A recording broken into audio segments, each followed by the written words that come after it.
Salah satu pemain berbahayanya Laos ini namanya Billy.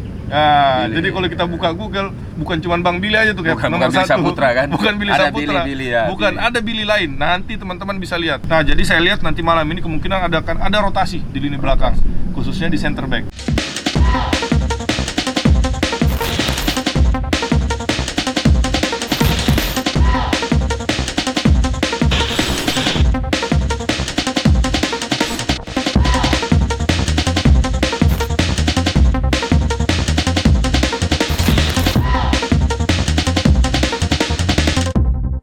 Oke, selamat pagi semuanya. Salam olahraga. Sekarang gini. saya bersama dengan Bang Bes lagi. Percaya proses. Itu dia. Sebelum kita masuk ke intinya, bisa dipesan nih baju nih. Oh iya. Baju ini sebenarnya kita bagi-bagiin aja. Bagi-bagi. Jadi kalau hati lagi senang kita giveaway. Oke, jadi pantengin terus ya Instagramnya dari Bang Bes, namanya Instagramnya Bes. Oke Bang Bes, selamat pagi. Yes, pagi Cap. Mainkan. Jadi kita sebelum latihan nih, kita mau ngobrol sedikit. Kita flashback dulu Indonesia melawan Kamboja Bang Bes. Iya. Sesuai prediksi kita sebelumnya kan. Nah, melihat penampilan Indonesia nih, masih banyak juga yang masyarakat menonton, mereka melihat ada beberapa kekurangan. Nah, itu mungkin masih bisa diperbaiki oleh para pemain dan juga coach. Bagaimana menurut Bang Bes? Ya betul. Yang saya lihat Cap, ketika lawan Kamboja itu Indonesia sudah main bagus, sudah mengawali pertandingan dengan baik. Lawan nggak bisa berkembang karena dipres di atas. Ya, dia pakai formasi 4-3-3 yang ngepres Ezra Walian, Witan sama Irfan Jaya. Jadi ketika Kamboja dia mau build up, dua center back-nya buka, itu langsung dipres sama Ezra Walian sama Witan. Nah, pivotnya juga dipres sama si Irfan Jaya, atau misalnya si Irfan Jaya ngepres di kiri. Nah, ini berjalan lancar di babak pertama. Kita tahu Kamboja sulit dia berkembang, akhirnya banyak salah passing. Terus juga akhirnya Indonesia banyak dapat set piece, corner. Nah, disinilah kelebihan dari Indonesia yang sebenarnya kita masyarakat itu kurang apresiasi. Kalau saya lihat sekarang Indonesia di set piece-nya bagus sekali Cap. Bagus. Karena saya lihat ketika pertandingan kemarin, Evan Dimas setiap kali set piece dia angkat tangan satu atau angkat tangan dua. Sudah ada kode karena betul. Sering dilakukan di latihan mungkin ya. Jadi nggak kebetulan memang golnya Rian itu dua dari set piece. Ketika Evan Dimas angkat tangan satu di atas, itu kelihatan betul. Tiang pertama, bola dikasih ke tiang pertama itu entah di flick atau ditembak langsung heading. Nah, disinilah kadang-kadang kita tuh lupa bahwa pelatih juga itu kan ngelatih set piece dan berhasil. Dan ini kan bisa jadi sebuah kunci nanti di pertandingan berikutnya ketika udah 0-0, set piece Indonesia ternyata masih bagus. Nah, sayangnya menurut saya ketika berjalannya pertandingan Indonesia sedikit hilang konsentrasi. Apalagi akhirnya salah passing juga beberapa kali. Salah passing. Apalagi ketika menang 3-0 mereka kebobolan yang nggak perlu menurut saya. Dari situ aja corner juga. Corner, dan waktu itu free header pemain lawan. Nah, ketika babak kedua Kamboja dia lebih punya ruang untuk bisa main, untuk bisa jadi kelihatan bagus karena Indonesia pressingnya sudah mulai kendor. Udah kendor ya. Cap kan tahu kalau misalnya lagi ngepres, kalau satu ngepres, striker ngepres, tentu gelandangnya juga ikut. Tapi ketika sudah mulai capek, gelandang Indonesia mulai capek, akhirnya jaraknya ada jarak dari striker ke gelandang. Nah, ketika ada space ini, ada ruang ini dimanfaatkan sama gelandang Kamboja yang masuk pada babak kedua. Indonesia juga ball positionnya juga saya lihat di salah satu aplikasi Kamboja menang di 61% sampai itu di babak kedua, Cap. Babak kedua. Jadi secara keseluruhan 54% Kamboja menguasai bola. Nah, itu karena babak kedua tadi, karena Ezra Walian mungkin sudah lelah, terus Irfan Jaya juga akhirnya diganti kan, sama Ramai Rumangkik. Nah, disitulah ada ruang ketika ngepres, gelandang sama center back-nya tidak terlalu ikut, nah akhirnya dipres. Terus ketika babak kedua kan beberapa pergantian dilakukan. Terus juga Kamboja lebih fresh, dia kan pakai pemain yang diseratkan itu. Ketika ngepres Indonesia malah udah kelelahan. Ketika di press center back-nya ya mau nggak mau karena nggak bisa main bawah, akhirnya long. Makanya beberapa kali kita lihat Indonesia akhirnya dia pilih untuk long pass. Nah, tapi apakah menurut Bang Bes Coach Shin ini kan kita selalu melihat di media selalu menggeber para pemain. Berarti kan kondisi fisik pemain tuh siap, malah kok dia kendor. Menurut saya mungkin faktor pertandingan pertama. Ya. Pertandingan pertama itu tidak gampang karena kita harus menang, apalagi melawan tim yang memang di bawah kita. Harus menang dan kita takut kalah. Akhirnya tegang, keluarlah stamina yang tidak perlu, dan akhirnya ya seperti Bang Bes bilang tadi, babak kedua kita sudah hilang konsentrasi, hilang fokus karena ya sudah mengeluarkan seluruh tenaga bukan hanya di lapangan tapi juga di pemikiran. Karena harus menang, karena melawan Kamboja kita nggak boleh kebobolan. Karena kita bisa lihat babak kedua hampir juga semua pemain langsung diganti. Iya kan? Masuk Victor Iponevo, tapi Laos Kamboja juga bisa mencuri gol di situ. Nah, kita sudah bahas yang melawan Kamboja. Nah, sekarang pertandingan nanti malam nih yang kita tunggu-tunggu. Nah, ini juga tidak bisa kita anggap remeh, walaupun Laos kalah 2 kali, belum memasukkan kan. Betul. Nah, cuman kita juga tidak bisa hilang poin di pertandingan malam ini, karena 2 pertandingan berikutnya itu sangat menentukan. Bagaimana menurut Bang Bes melihat ataupun ulasan dari Bang Bes strategi yang akan dipakai oleh timnas kita? Nah, yang pasti kalau kita ngomongin Laos nih Cap, dia ini sudah main 7 hari 3 pertandingan. 3 pertandingan dalam 7 hari. Jadi kemungkinan besar malam ini Laos akan berada di puncaknya nih, puncak kelelahan. Saya lihat di situ. Apalagi di 2 pertandingan pertamanya Laos yang dia kalah itu lawannya punya tempo tinggi semua. Kalah 2-0 lawan Vietnam, kalah 4-0 lawan Malaysia, belum cetak gol kan. Nah, dan dia uniknya si Laos ini dia masih mempertahankan formasinya. Dia masih pakai 3 back, 3-4-3. Kan sangat optimis Laos ini. Dia pengen jadi kayak Chelsea. 3-4-3 Chelsea ya kan. Lawan Vietnam agak sedikit bertahan, lawan Malaysia terbuka dikit, akhirnya benar-benar terbuka.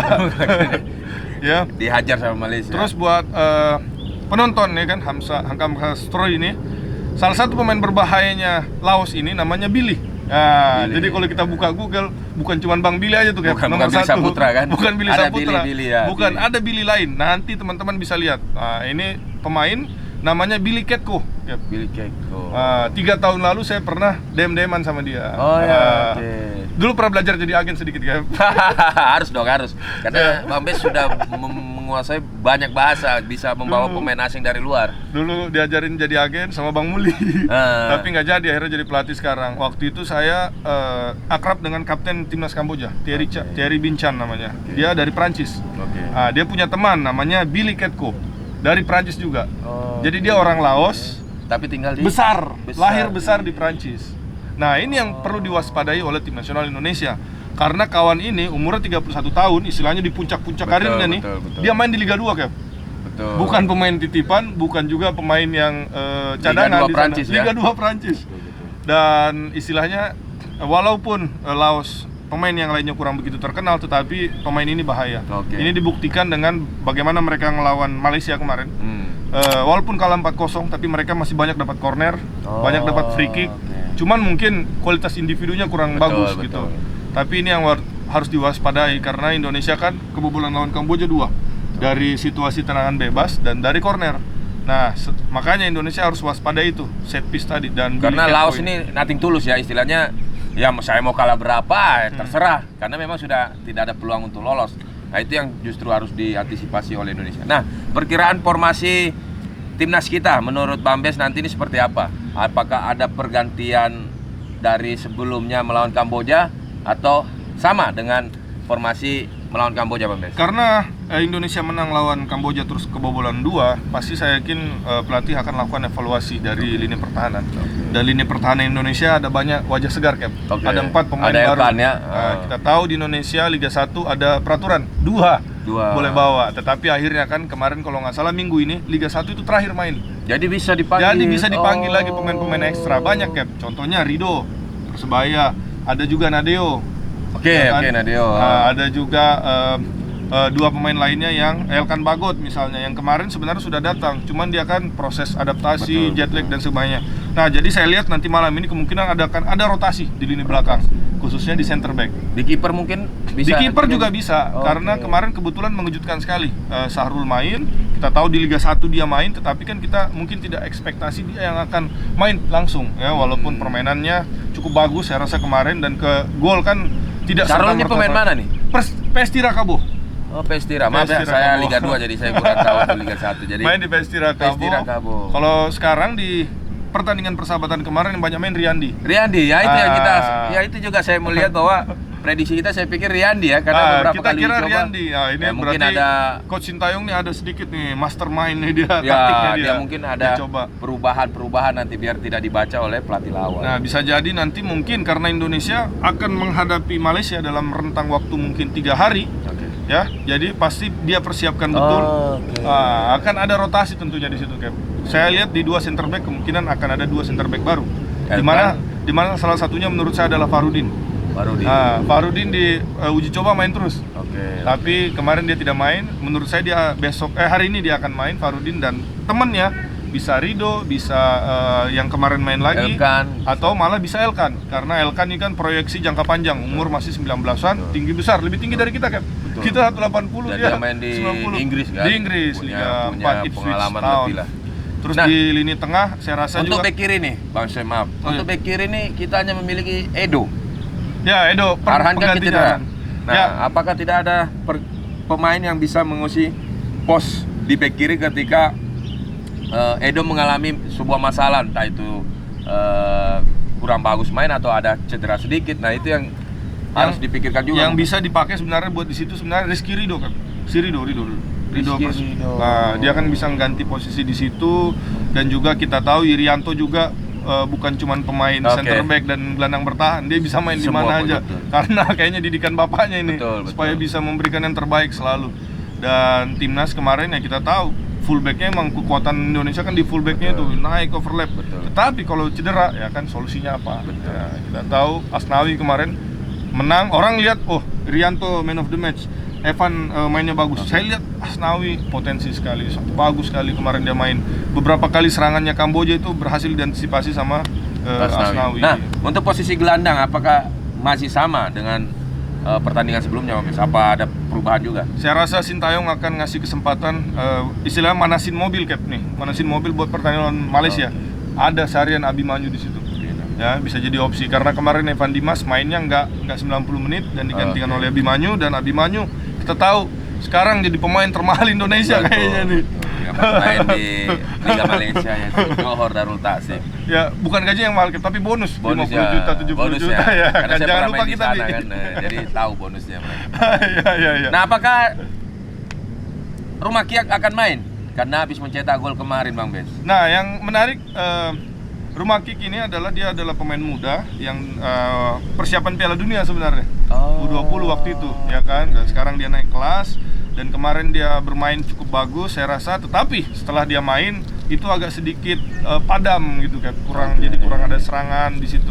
Tetapi istilahnya ini untuk memberikan kesempatan kepada pemain muda ini udah luar biasa sekali. Dan 1 gol itu penting sekali kemarin buat dia, buat kepercayaan dirinya dia. Berarti kalau untuk di posisi gelandang, kalau ada rotasi mungkin hanya Evan untuk disimpan ya. Iya. Di situ masih tetap Rahmat Irianto, Abimanyu seperti Bambes, sama man of the match yang kemarin. Nah, ya. Ricky Kambuaya, apakah masih akan bermain atau disimpan juga untuk pertandingan selanjutnya? Ricky Kambuaya saya rasa dia akan tetap main karena memang ini Sintayong ini suka sekali kayak seperti sama dia, karena di pertandingan persahabatan dia juga selalu main. Dan memperlihatkan kualitasnya kepada coach ya. Betul, dan 3 gelandang yang dipakai sama Sintayong ini kan 3-nya perannya beda-beda. Si Rianto dia untuk bertahan, intercept, ketika semua naik dia yang tahan. Terus Evan Dimas ini yang ngatur tempo, kapan nyerang, kapan ini, kapan semua. Dan Rumah Kick ini agak sedikit lebih free. Jadi dia istilahnya nomor 10-nya lah, dia bisa main di antar lini. Nah, untuk yang lini depan, Bang Bes. Nah, untuk lini depan saya rasa Ezra Walian kemarin bermainnya cukup bagus, walaupun dia nggak nyetak gol, tetapi istilahnya dia buka peluang buat kawan-kawannya. Ya kan, orang juga ngeliat dia kan, waduh ngeri nih, bule nih ya kan, orang-orang ASEAN. Tapi dia bisa kasih umpan, dia bisa buka buat kiri kanan, dan saya rasa tidak akan banyak perubahan juga karena opsinya memang tidak banyak. Opsi yang timnas untuk bisa main di 3 itu yang bisa menggantikan adalah Egy. Tapi Egy baru bisa main tanggal 18. Oke. Jadi masih lama. Sedangkan pertandingan terakhir timnas itu tanggal 22 kalau nggak salah lawan Malaysia. Jadi kemungkinan besar Egy feeling saya mainnya nanti lawan Malaysia bukan lawan Laos. Oke. Lawan Malaysia, yes. Apa yang akan dipakai formasi apa, masih 4-1, 4-1 atau 4-3-3? Ya, 1-4-1 saya rasa formasinya. Ketika mereka build up, pasti saya yakin di press di atas. Karena Sintayong berapa kali diuji coba, dia sangat intens, agresif, ngepress di atas. Ketika hilang bola, counter press. Nah, golnya Evan Dimas itu dari proses counter press. Bola hilang, direbut lagi, terus dikasih ke Evan, dan yang menarik Evan, ada perubahan sekarang. Dia berani shielding. Ketika golnya itu dia body lawan kepental, baru dia shooting. Nah, itu kan jarang kita lihat. Betul. Evan Dimas ada dulu. fitness terus dong, ikuti saya. Evan. Nah, terakhir nih Pak Bes, pemain kunci dari Indonesia dan juga apa yang akan langsung dilakukan oleh timnas kita di menit awal untuk melawan Laos? Apakah itu langsung menyerang habis-habisan atau bagaimana? Saya rasa kemenangan lawan Laos itu harganya sama dengan kemenangan lawan Vietnam atau Malaysia. Jadi jangan diremehkan, dan siapa tahu nanti ada seri lawan Malaysia, ada seri lawan Vietnam. Yang dihitung apa? Head to head apa? Gol. Yang dilihat gol. Yang dilihat kan gol, ya kan. Jadi ini gol ya berarti. Banyak-banyakan gol. Okay. Tadi malam contohnya tim sekelas Filipina, dia all out lawan Timor Leste 7-0. Buat cari agregat gol itu, siapa tahu mereka bisa menang nahan Thailand, ya kan. Thailand juga menang 4-0 juga. Thailand menang 4-0. Legend-legendnya turun gunung semua kan. Terasil Dangda mungkin sumuran Terasil Dangda. Songkrasin terus apa tuh, bek kiri. Kawin main. Bek kiri. Ya, Teraton Bunmata, Canatip. Saya pikir pemain-pemain Liga Jepang tidak akan datang katanya kan. Ternyata mereka butuh juga untuk pemain-pemain yang punya pengalaman. Ternyata Thailand ini kacele dia. 2 tahun lalu dia pakai tim B, dia kira bisa juara. Tapi ternyata yang masuk final Vietnam lawan Malaysia. Mereka nggak juara. Dari situ mungkin mereka dikena tegur sama federasi kan, nggak usah main-main lagi. Panggil semua itu yang di luar negeri, ya kan, datang semua akhirnya. Nah, tapi jangan ragu. Indonesia juga mempunyai pemain bahkan di Inggris, ya kan? Ada Egy di Eropa, dan Slovakia, ada Witan di Polandia, ada Ryuji di Malaysia. Pemain kunci kita untuk pertandingan malam nanti, pemain kunci kita untuk pertandingan malam ini menurut saya masih orang banyak bilang strikernya, gelandangnya, tapi saya tetap Asnawi. Asnawi saya rasa akan tetap jadi pemain kunci, dan dia juga sudah mulai belajar jadi kapten, ya kan. Nah, kemarin salah satu yang paling banyak lari saya lihat adalah Asnawi ketika pegang bola, ketika nggak pegang bola, dan ini harus diwaspadai sama orang Laos nih. Siapa tahu ada orang Laos yang nonton YouTube-nya Cap, ya kan? Ini kita bongkar sedikit strateginya Asnawi nih. Oke, Bang Bes, terima kasih ulasan pertandingan kemarin dan juga pertandingan nanti malam. Jangan lupa tetap dukung timnas dan selalu doakan tim nasional kita. Mau itu lawan siapapun harus kita dukung karena kita Indonesia. Minum dulu kita, ya kan? Kalau bukan kita, sponsor ada kan nanti kan. Kalau bukan kita, siapa lagi yang dukung? Masa orang Laos yang dukung timnas, ya kan? Oke, jangan lupa nonton di rumah, jangan nobar karena masih PPKM, ya kan, masih ada COVID. Yang penting kita doakan selalu tim nasional Indonesia dan juga sepak bola Indonesia. Jangan lupa jamnya, kadang orang lupa. Oke, jam 4.30. Jam 4.30, berarti setengah 5 waktu Indonesia Barat, setengah 6 waktu Indonesia Timur. Oke guys, terima kasih. Wassalam. Gaskan dia.